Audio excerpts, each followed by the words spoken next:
Host: Hey, welcome back to TED. It's great to have you here. Musk: Thanks for having me. Host: So in the next half hour or so we're going to explore your vision for what an exciting future might look like, which makes the first question a little ironic. Why are you boring? Musk: I ask myself that frequently. Host: We're digging a hole under Los Angeles to create the beginning of what will hopefully be a 3D network of tunnels to alleviate congestion.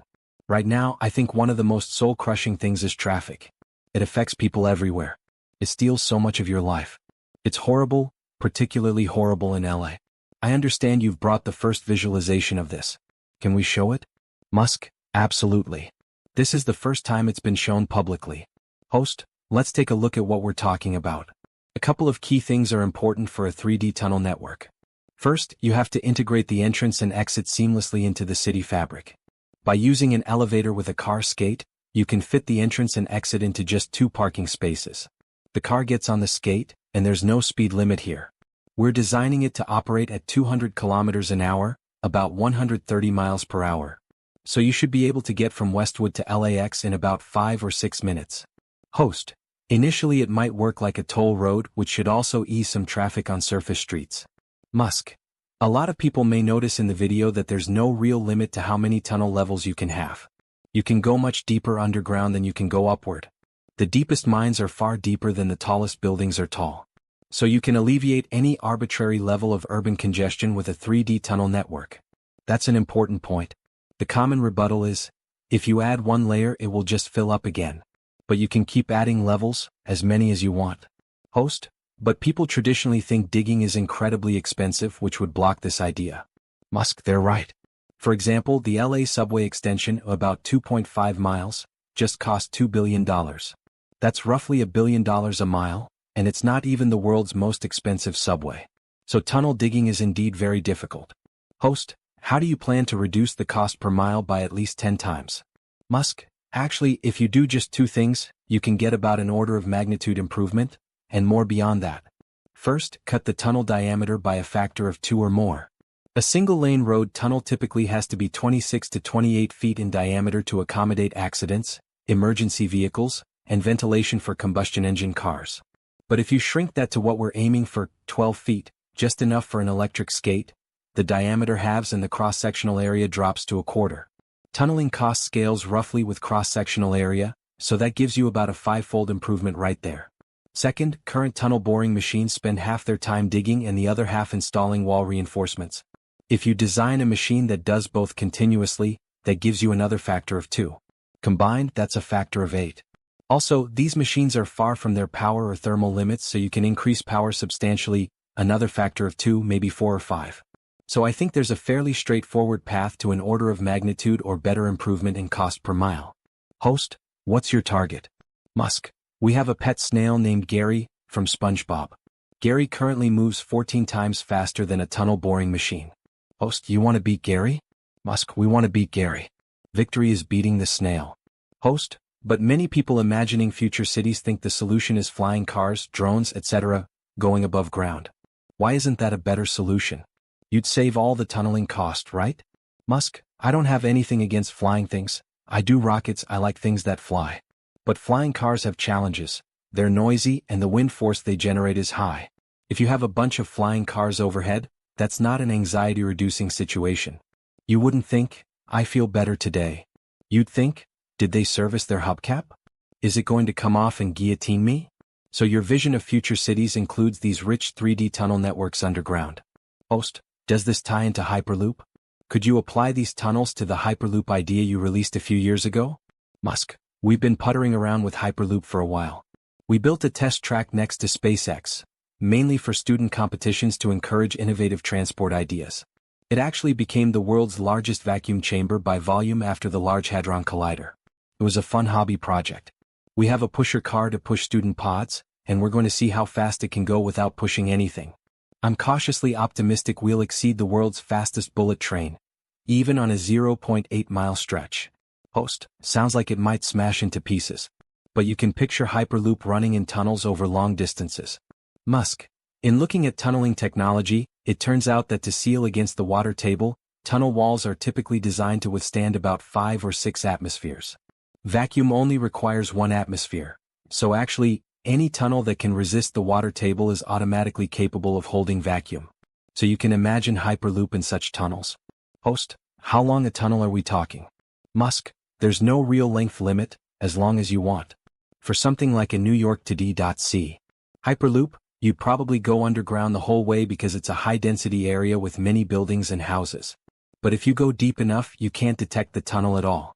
Some people worry about tunneling under their house, but if the tunnel is more than 3 or 4 diameters deep, you won't detect anything. If you could detect it, your equipment would be worth a fortune. The Israeli military wants it to detect Hamas tunnels, and U.S. Customs and Border Protection wants it for drug tunnels. The reality is that Earth absorbs vibrations incredibly well. Once below a certain depth, it's undetectable, maybe with a very sensitive seismometer, but otherwise no. Host, you started a new company called The Boring Company, great name. How much of your time does this take? Musk, maybe 2% to 3%. Host, that's your hobby. Musk, this is what an Elon Musk hobby looks like, basically interns and part-timers. We bought some second-hand machinery and are puttering along but making good progress. Host, you spend even more time on Tesla, electrifying cars and transport. Is that one motivation for the tunneling project? The realization that with electric and self-driving cars, there may actually be more cars on the road? Musk, exactly. Many think autonomy will let cars go faster and reduce congestion, and to some degree that's true. But once you have shared autonomy, point-to-point travel becomes cheaper than a bus ticket. So total driving miles will increase and traffic will actually get much worse. Host, you started Tesla to persuade the world that electrification is the future. A few years ago people laughed at you. Now, pretty much every major automaker has announced serious electrification plans. Musk. Yes, almost every automaker has some EV program.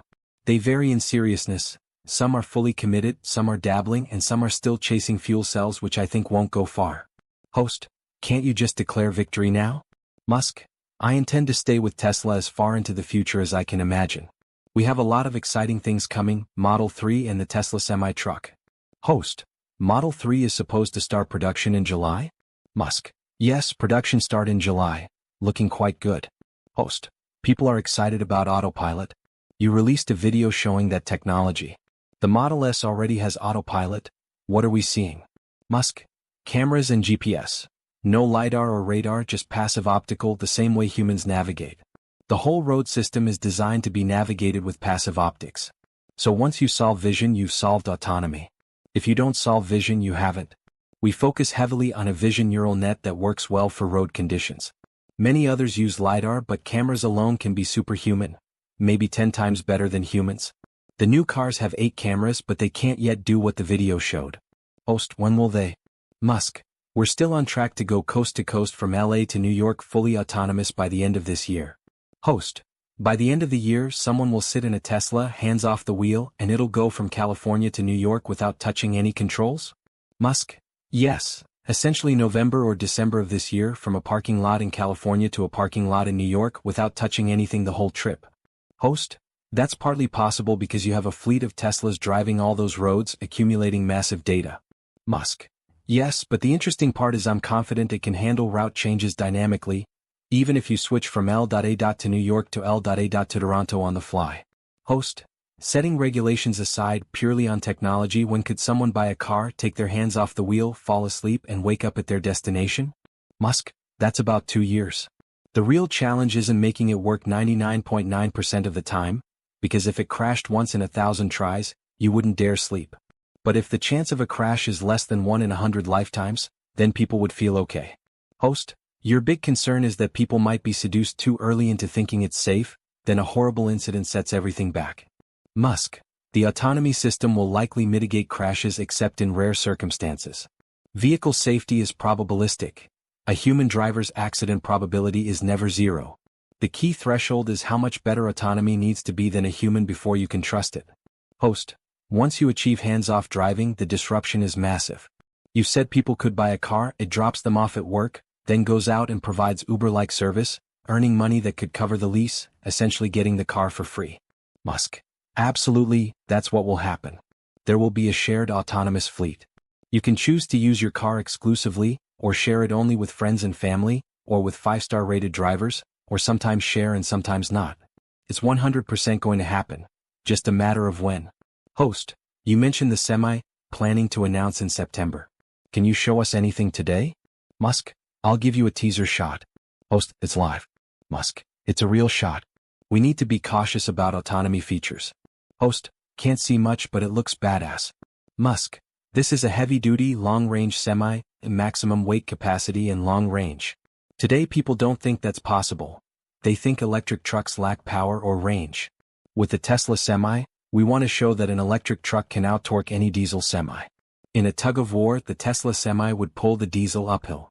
Host, these aren't driverless, they're trucks drivers will want to drive. Musk, right? The fun part is that an electric motor has a flat torque curve, while a diesel has a torque curve like a hill. So this truck will be nimble, you can drive it like a sports car, no gears, single speed. When I drove the prototype it was weird, you're so agile in this giant truck. Host, you've already driven a prototype around the parking lot? Musk, it felt crazy, not vaporware. I was making mad maneuvers in a big rig. Host, from a badass picture to a less badass one, a cute house. What is this? Musk, this illustrates the future I envision.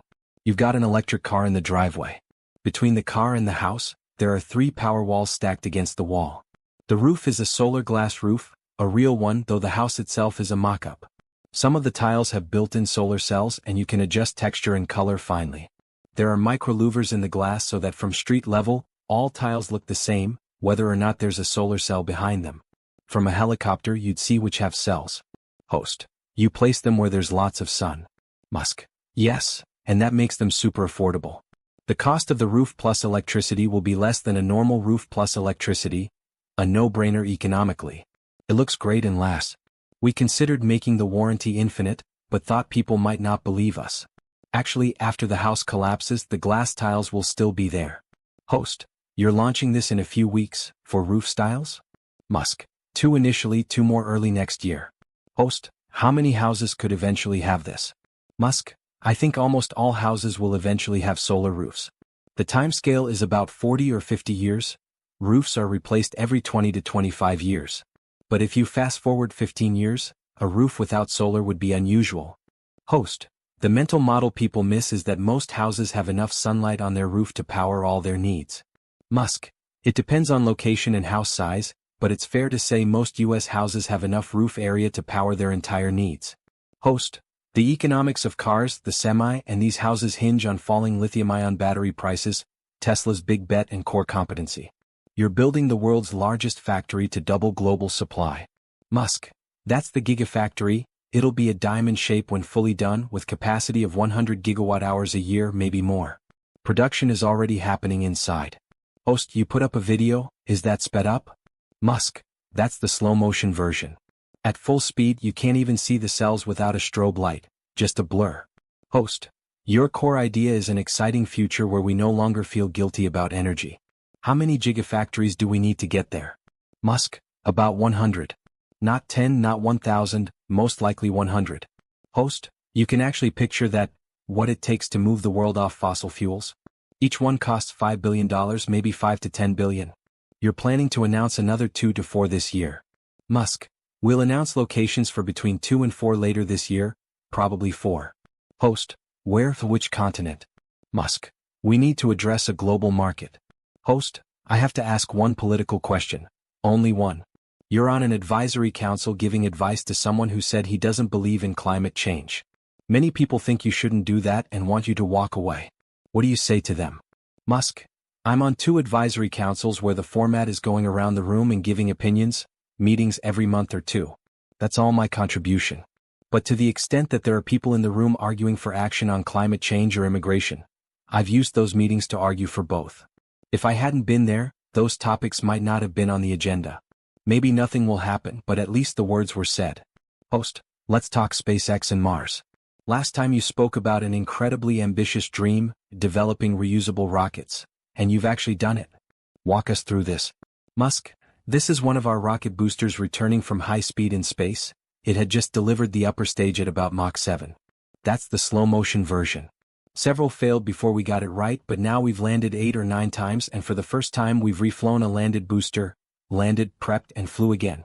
Host, that's the first reuse of an orbital booster. Musk, reusability is only relevant if it's rapid and complete.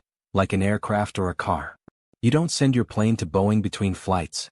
Host. That lets you dream of sending many people to Mars in 10 or 20 years. How big is this rocket? Musk. Visually that's a person and that's the vehicle, about 40 stories tall. Its thrust is 4 times that of the Saturn V moon rocket, the biggest rocket humanity has ever built. In terms of 747s, a 747 has about 250,000 pounds of thrust. This has 10 million pounds, equivalent to 120 747s with all engines blazing. Host. Even with a machine designed to escape gravity, you told me last time it could carry a fully loaded 747 into orbit as cargo? Musk. Exactly, it can take a fully loaded 747 with max fuel, passengers and cargo as its payload. Host. You recently presented the Interplanetary Transport System, visualized this way. Is this the 20th time people are walking into it? Musk. I'm hopeful that in the 8 to 10 year time frame our internal targets are more aggressive. The future spacecraft will make this look like a rowboat. Host. Why Elon? Musk. Because we need to build a city on Mars with 1 million people in our lifetime. I think it's important to have a future that's inspiring and appealing. You need reasons to get up in the morning. Why do you want to live? What inspires you? What do you love about the future? If we're not out there among the stars, if we're not a multi-planet species, that future is incredibly depressing. Host. Some say it's an either or. There are so many desperate problems on Earth, from climate to poverty, and this feels like a distraction. You should solve what's here and now. And you have done a fair bit with sustainable energy, but why not just do that? Musk. I look at the future as a branching stream of probabilities. We can take actions that affect those probabilities. Sustainable energy will happen anyway, even without Tesla, because unsustainable energy runs out and economics forces the transition. Tesla's fundamental value is accelerating that by a decade or more. That's a good thing.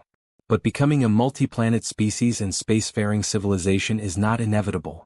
And that's crucial. It's definitely not inevitable. Look at space progress. We went to the moon, then the shuttle only reached low Earth orbit, then the shuttle retired and the US couldn't send anyone to orbit. The trend is downward. Technology doesn't automatically improve. It only improves if a lot of people work very hard at it. Actually, it degrades on its own. Great civilizations like ancient Egypt built pyramids and forgot how. The Romans built aqueducts and forgot how. Host. Listening to you, it seems you have a unique double motivation on everything. 1. Working for humanity's long-term good. 2. Doing something exciting. You often feel you need the latter to drive the former. With Tesla, you want sustainable energy, so you make sexy, exciting cars. With solar, you make beautiful roofs. You even have a new project. To save humanity from bad AI, you'll create a cool brain-machine interface for infinite memory and telepathy. On Mars, it's both saving humanity with a backup plan and inspiring us. Musk. I think the value of beauty and inspiration is greatly underrated. But I'm not trying to be anyone's savior. I'm just trying to think about the future and not be sad. That's a beautiful statement. None of this is inevitable. The fact that you dream these things no one else would dare dream, that's remarkable. Thank you for helping us all dream a bit bigger. You'll tell me if it ever starts getting genuinely insane, right? That was really fantastic. If you ask anyone in the world who dares to dream the biggest, Elon Musk's name would almost certainly be in the top 3. The Silicon Valley visionary recently took the TED stage and laid out a future map that boggles the mind, from tunnels beneath Los Angeles, to electric semi-trucks on the highways, to glass roof tiles that generate electricity, all the way to Mars. He's not just drawing pictures, he's actually building these things. And he's taking it very seriously. Deep underground lies the ultimate answer to traffic jams. Traffic drives everyone around the world crazy. Musk is no exception. He says traffic is one of the most soul-crushing things on the planet. It eats up your life, wastes your time, and LA's gridlock is especially brutal. So he came up with an idea that sounds completely insane. Dig downward. Not just one level but many levels. He started a company called The Boring Company. The name is self-deprecating, but the goal is hardcore. He wants to build a 3D network of tunnels that moves cars onto electric skates and shuttles them at 200 kilometers per hour. From West LA to the airport in 5 or 6 minutes. Many critics say, digging is too expensive, it'll never work. Musk doesn't deny the challenge. He points out that LA's subway extension costs about $1 billion per mile. That's genuinely outrageous. But he has his own equation. Cut the tunnel diameter in half, the cross-sectional area drops to 1/4 and costs plummet. Then redesign the boring machine to dig and reinforce the tunnel walls continuously, doubling efficiency. Add more power to the machine and you can get the cost down to a tenth or even less. He even compares progress to a snail. Gary from SpongeBob SquarePants moves 14 times faster than today's tunnel boring machines. Musk says his goal is to beat Gary. Flying cars might stress you out even more than traffic. Some argue, if the ground is jammed, why not go airborne? Wouldn't flying cars be cooler? Musk shakes his head. He doesn't dislike flying things, he builds rockets, so he's all for flight. But flying cars are loud, generate strong wind forces, and would make people nervous. Imagine hundreds of flying cars whizzing over your head. You wouldn't think, what a beautiful view. You'd think, did they service that hubcap? Is it going to drop off and slice me in half? So his answer isn't up, it's down. More electric cars might actually make traffic worse. This is a counterintuitive take. Musk believes that when autonomy goes mainstream, the number of cars on the road will increase, not decrease. Shared autonomous vehicles will make point-to-point travel cheaper than a bus ticket and more convenient. People will take more trips, total miles will soar, and congestion will get worse. He's absolutely certain about this. A truck that handles like a sports car. After talking tunnels, he shifts back to the surface. Tesla's Model 3 is about to enter production, but what really gets him excited is the yet-to-be-unveiled electric semi-truck. He says he's already test-driven a prototype. This massive machine handles like a sports car, no gears, a flat torque curve, and rapid acceleration. In a tug-of-war against a diesel rig, the Tesla Semi would pull it uphill. That's not hype, he's seen it with his own eyes. He also releases a teaser image, sharp lines, bold stance, looking every bit the badass. He says this truck will have long range, heavy payload capacity, and shatter every stereotype people have about electric haulage. Roof tiles that generate power, and outlast the house.